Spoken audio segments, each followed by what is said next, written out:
देखो महाराज को कुछ नहीं करना, सब तरफ से वीआई पे जहां भोजन को निकलना, एक नहीं 100 खड़े हैं, और तुम घर में कमा के रख के आए हो और मम्मी से रोटी मांगी, मम्मी उठा के खा ले। अब वो क्या कहते हैं और पत्नी क्या कहती है वो मुझे पता नहीं है। यानी तुम्हारी घर में भी इज्जत नहीं है। तुम घर में भी रोटी खाते हो अपनी कमाई की तो भी इज्जत से नहीं मिलती है। गलत बोल रहे हो तो शाम को जिज्ञासा कर लेना। तुम्हारी खुद की कमाई है कि नहीं, फिर भी तुम्हें घर में रोटी कितनी इज्जत से मिलती है। आइए साहब, पधारिए साहब, बहुत अच्छे, आइए, अभाग्य मेरे है तुम घर में खाने के लिए पड़े। ऐसी पत्नी ने कभी कहा? आइए साहब, बहुत अभाग्य हैं, हमारे हाथ की बनी रोटी आप खाओगे, धन्य हो गई मैं। हाँ, अब सबको मालूम है किस किस के साथ क्या क्या कहा होगा। और मम्मी ने भी क्या कहा होगा, उसने भी कई बार डांटा होगा, आ गया खाने अगोरी, अभी तो खा के गए। सब। और साधु से देखो, साधु की स्थिति क्या है। उधर अंजलि से निकल नहीं पाता और नमोस्तु, और घर जाके कितने सम्मान से खिलाता है। एक बच्चा आया, बोले महाराज जी आप हमारे चौके में जल्दी मत आ जाना। मैंने क्यों?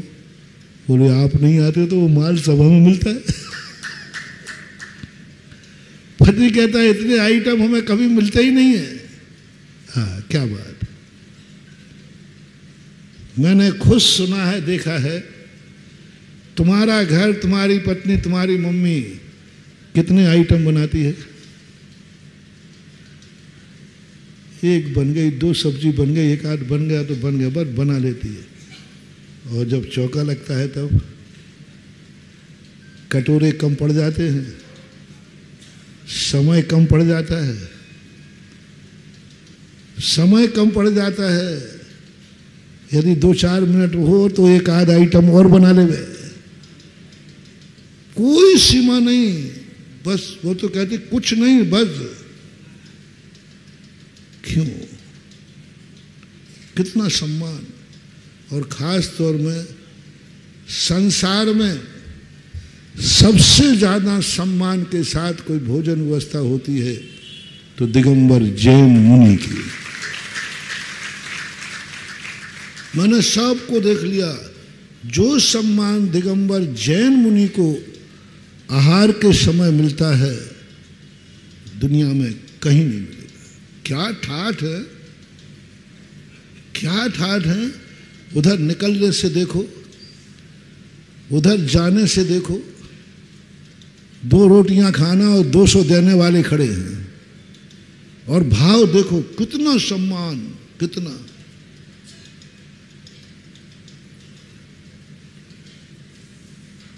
एक महिला की कमर में दर्द था, तो उसका पति जब भी कहता नहीं मेरे कमर में दर्द है तुम उठा के पी लो ना, और जब चौका लगा तो वो कहते पुरुष नहीं बताया ना महाराज जी इसका सिर दुख है ना इसकी कमर दुख है।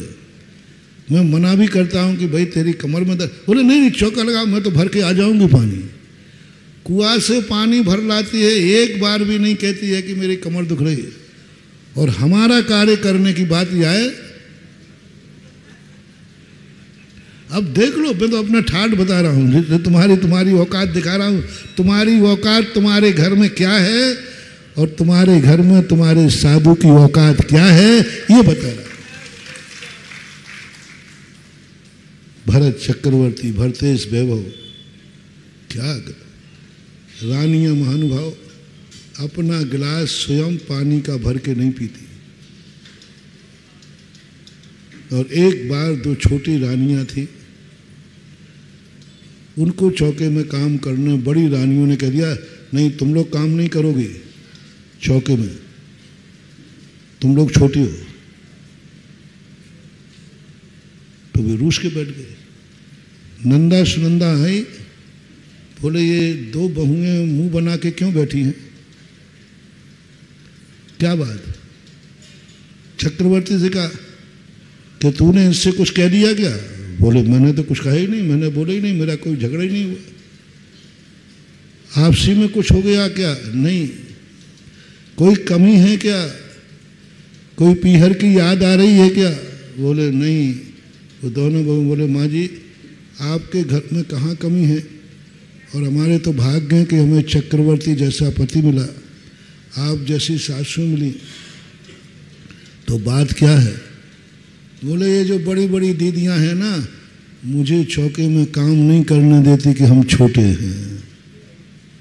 नंदा सुनंदा कहती है दुनिया तो काम करने में लड़े कि मैं ही क्यों करूं।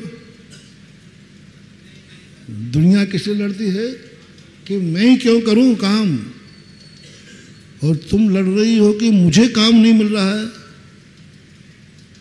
नंदा सुनंदा बेटे से कहती बेटा आज पता चला कि तू 96,000 रानियों को पाकर के भी कितना पुण्यात्मा है, जो बहुएं काम करने को लड़ रहे हैं कि मुझे क्यों नहीं करने दे रहे।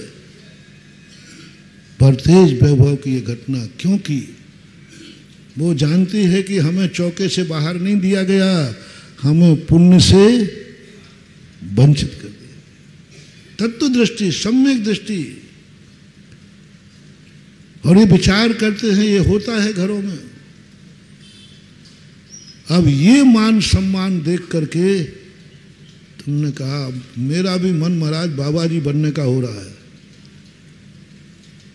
क्योंकि बाबा जी बनने में बड़े ठाठ है, कोई चिंता नहीं, ये देख लिया और तुम बाबा जी बन गए, भ्रष्ट हो जाओगे। क्योंकि तुम्हें साधु की चर्या का सारा ज्ञान है, साधु की चर्या का तुम पालन करने को तैयार हो, और साधु के संबंध में सब कुछ जानते हो, तुम भ्रष्ट हो जाओगे, साधु नहीं बन पाओगे, कभी नहीं बन पाओगे।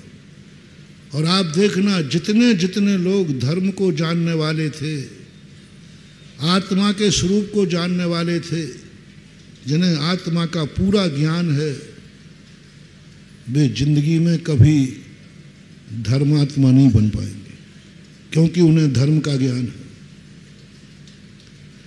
क्योंकि उन्हें धर्म का मात्र ज्ञान है, इसलिए वो कभी धर्मात्मा नहीं बन पाएंगे। लक्षण समझना बहुत पेचीदा प्रश्न है आज का।